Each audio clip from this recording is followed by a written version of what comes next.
Hello, ladies and gentlemen. This is the Last Raider, and today I'm going to do a little video. Sorry about the videos not coming up recently, folks. I've had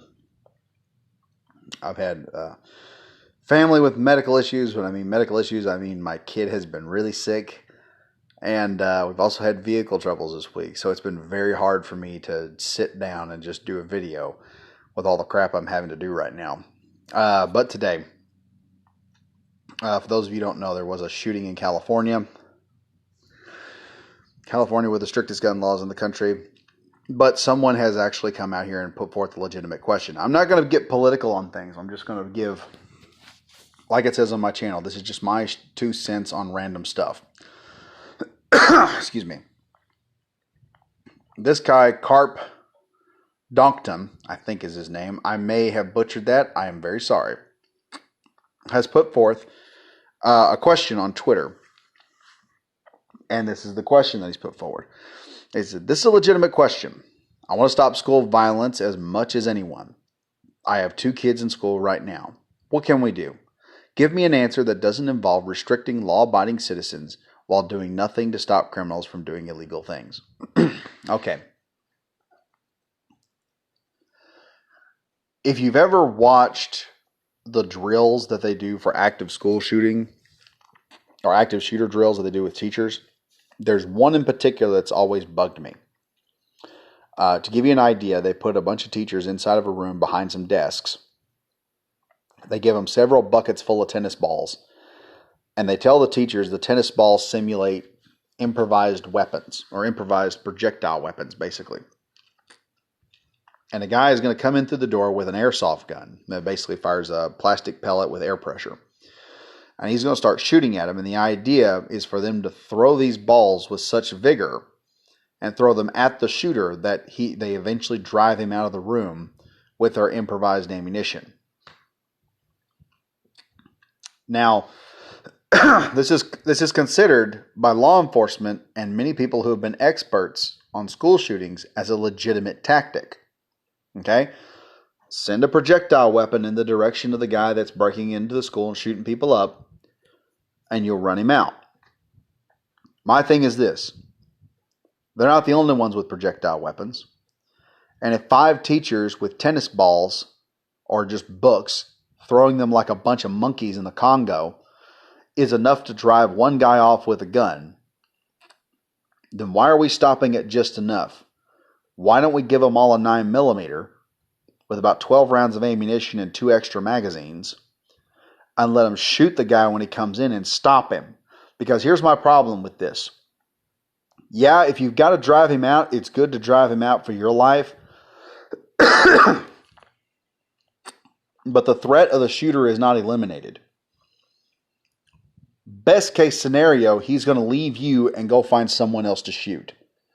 In my opinion, it'd be a lot better for the teachers to whip out a couple Glocks, shoot the guy, pin him down, and while he's down, cover the teachers as they move in, disarm him, and then apply medical attention so that we can keep him alive, and then call out to law enforcement and say, we have the shooter in such and such hallway, he's down, we need medical attention. And then have the police clear that hall, come in, get the guy, and maybe even save the shooter's life in the process. I know that sounds kind of counterintuitive, but a firearm's intended purpose is to incapacitate. It's not intended to totally kill. You want to get to killing, go to hunting rounds, but I'm getting off subject. I don't understand why flinging a book like a monkey in the Congo is much better than being a civilized individual taking a handgun, which is designed to reach across a distance and not only touch a guy, but touch him in such a way that it incapacitates him. So in my opinion, arming teachers is the best option. Now, in my opinion, it shouldn't be a forced thing. States should allow teachers to have special exemption to get concealed carry permits. And if a teacher wants to get the concealed carry permit by the state, those teachers that have concealed carry permits should be the only ones who have a firearm in the school. Because statistically, people who have concealed carry permits are less likely to to commit acts of violence with their handguns. They're less likely to use them in an unlawful fashion, so they're fairly responsible individuals. Excuse me, I have a cough. Second thing I'd do, I would reinforce the security of the school. Provide metal detectors, several metal detectors, have armed guards on station, so that when the kids come in the school, I mean, the concept of this is if we can stop the shooter the moment or before they get through the front door, then we save everybody past that front door. The further he gets in the building, the more people he can likely harm. So if we can stop him at the moment that they walk into the building with a school with a gun, or before he gets in the school, then we've effectively saved everybody inside the school. And I base this concept off of inner city schools. Inner city schools have metal detection. Inner city schools are hardened for gang violence. Okay, they are hardened to stop groups of like-minded individuals collectively attacking students inside of the schools over arbitrary reasons, usually gang-related. In sort of, as Bob Ross says, a happy accident, this actually deters, in my opinion, and from what we've seen, we've never seen an inner city school have a shooting. In fact, I've never heard of one having a shooting, because they have hardened security, they have security guards, there's a greater risk to the shooter trying to get in, and more likely they're going to get caught. Mind you, if a shooter brings a gun to school and they're going to take it out of a backpack and they got to go through a metal detector first, they're going to get caught and they have to separate themselves from the gun. And the moment that they get caught with that firearm, the security guards are already close enough to get on them. If you don't believe me, look up firearms and the 27-foot rule. 27-foot rule dictates that the closer a person is within 27 feet, they have a higher chance within 27 feet of going from flat-footed standing, thank you, Alterna, to straight-on running and taking you out before you can register that they're a threat, pull your gun out, aim, and shoot. Okay? That's just in a likely scenario. Police officers train against this. So the second thing I'd do, I'd harden the front of the school. Third thing, there's a big disconnect in here. There's two arguments that keep coming up, and they're from both sides of the argument, both right and left. The left says easy access to guns cause this problem. And the right side of the argument says that mental health is the issue. I'm going to say probably neither are, because I live in the state of Missouri. Okay? We have some of the loosest gun restrictions in the country. We also have some of the highest depression rates in the country as well. Meaning we have a lot of mentally distressed people in our state. However, if I were to ask you the question, how many high-profile mass shootings have you ever heard of in the state of Missouri? You probably are not going to be able to pull up one of them, because we have not had a high-profile mass shooting in our state. Now, we've had some people do some stupid stuff, like walk inside of a Walmart, mind you, with a gun, but we've never had this high-profile shooting nonsense that normally goes on. In fact, even the guy that walked into a Walmart with a gun was confronted by somebody with a gun afterward. So I would say that we need to get off the narratives of easy access and mental health and start looking at other components. In my opinion, because these are young students doing this most of the time, this comes from two areas. One, it's got to be coming from the home somewhere, and I'm willing to bet that a lot of times this is because the schools put them on some sort of psychotropic drug. Ritalin is a popular thing to throw your kid on, and that has problems. Have you ever seen someone who's on Lexapro, which is an antidepressant to some extent? While they're on Lexapro, they're perfectly fine, but the moment they miss a dose of Lexapro, what happens is the Lexapro, I remember a doctor explained it to me. He said Lexapro does not process the emotional response that you're feeling. It blocks it. And he said the longer that you block it with Lexapro, He said there is a point where the dam is going to burst, and he said when it bursts, he said however long you've blocked it, that's all that emotion from that time forward is going to come out in one burst. And have you ever seen someone who's on Lexapro and stop taking it and have a moment? They flip the F out. So I want to see what kind of psychotropic drugs these kids are on. Possibly go in, look at what, if they were on any drugs, if they were on anything, because that could be a deciding factor. Because, here's the thing. People that normally would not do something violent, you put them on crack for about a month, they'll steal from their own mother. They can love their mom to death before the crack hits them. You put them on crack for about a month and then take them off of it automatically. They'll steal from their own mom. They'll kill their own father if they have to get that crack. So we need to look at these mind-altering drugs that are out there. The second thing is, if there's a fatherless home issue, we need to be addressing that in our society to try and incentivize families to, if you're in an abusive relationship, you should get out. But I think there needs to be an incentive in our country to, incentivize the nuclear family again, because it's enabled humanity to go this far for centuries. And now we've started getting away from the nuclear family, and that started to give us all kinds of problems now. We're seeing more mass shootings, more mass killings. Secondly, and this I think is probably the most important one, we need to stop registering and calling this stuff mass shootings and call them what they are. It's mass murder. And as long as you call them mass shootings, you only have to deal with the gun aspect. Call it mass murder, and you've got to look for the underlying factors, not just the implementation that was used. And usually, if you can solve an underlying factor to a problem, the other problems will solve themselves as well. So there's a possibility you could do this without interfering with people's rights, just by looking at what the underlying factors are and the reason why people go do this, and the reason why they pick targets. Personally, I think they pick targets that they're at because these schools are many times the places that are attacked.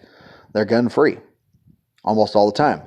Some people point to El Paso, but the thing you got to remember, El Paso had the El Paso Walmart that was there was known for having a large amount of people who would temporarily immigrate from Mexico to the U.S. to shop safely.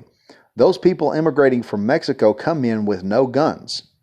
In Mexico, you're not allowed to walk out your house with a weapon. So in essence, because of the population, it's technically an area where there's not a whole lot of firearms in the first place. In fact, the one guy that had guns had his hands tied up trying to get kids out of there. He ran by, saw some kids, and decided he needed to get them out of the store. And so he was tied up trying to take care of these kids. He was the only guy that we know of that had a gun besides the shooter. So the idea of gun-free zones needs to be looked at very carefully. We need to look at why these people pick the targets that they pick and see if there's not a way we can logically get around this without interfering with people's rights. Because, let me put it like this. FBI statistics say that over a large amount of crime, over a large amount of murders are committed by black people. If you look at that very carefully, you can either say black people need to have their rights impeded on, or you can say that a small fraction of black people in gangs are causing the most murders in the country. And honestly, it's the latter of the two. In this instance, we're making an assumption of going after people's rights without considering any other underlying factors. As I said, we call this stuff mass shootings. We don't call it mass murder.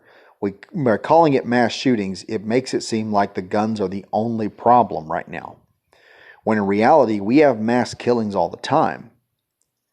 We have mass murder all the time in this country. We need to be addressing the mass murder issue, not the mass shooting issue, because the mass shooting issue is just a small part of the overlying problem. If we can address that, we can probably solve all of it. The last thing I would do is I would look at the way that schools handle zero tolerance.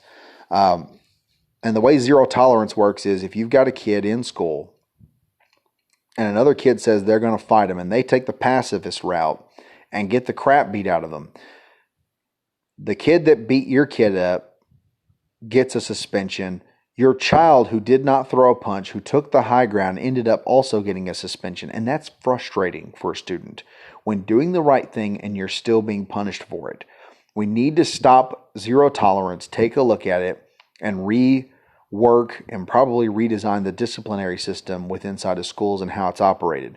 No more zero tolerance. We have cameras in schools. We know who starts a fight and when it goes and when it gets started. If a kid is in a fight and he throws a punch and the other kid doesn't fight back, we do not punish the kid that didn't fight back. We should go in there and say, you were a tough son of a bitch. Good job. Here's a free coupon. Take your whole family out for pizza. That's what should be happening to the kid that didn't throw a punch. We do not need to be punishing him. The other kid that threw a punch needs to be facing some sort of punishment. And in my opinion, they need to be forced to go out and clean the bathrooms with a toothbrush, and that would solve a lot of their nonsense very quickly.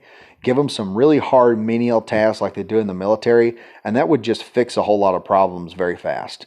All right? And do that only if the kid throws a punch and instigates a fight. If the other kid puts his hands back and says, I'm not going to punch you, and he gets pounded in the mouth, we do not need to punish that kid because that makes absolutely no sense.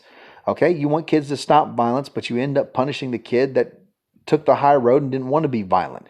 You're telling me that kid afterward doesn't get mad at the other kid that shot him or punched him in the mouth and get mad at the teachers and doesn't want to shoot him? You're crazy. Okay? You're just absolutely stupid. But anyway, that's how I would solve this problem. Those are the things I would implement. And I think that would actually cause, and those are my doing something besides thoughts and prayers, since this is what this is a response to, someone making fun of thoughts and prayers. My opinion, give your thoughts and prayers, okay? Because if you do believe in God, you're at least showing you got faith in something for once.